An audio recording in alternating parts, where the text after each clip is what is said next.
ఈరోజు కొత్తగా నిర్మించిన పమ్మన్ బ్రిడ్జి రామేశ్వరం ఉండే దానివల్ల ఇది చాలా బెటర్గా ఉంది. ఎందుకంటే స్పీడు 80 స్పీడ్ పోయే ట్రాక్ ముందులాగా ఆ ల్యాంప్ని లేపాలంటే 30 మంది ఉండాలి. అంటే ఇది ఎలక్ట్రిక్ లాగా, అంటే స్ప్రింగ్స్ లాగా నే పైకి లేవడం, చుట్టూ చెడు లేవడం.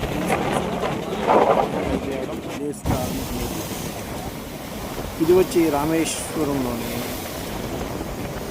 ధనుష్కోటి తూర్పు పడమర.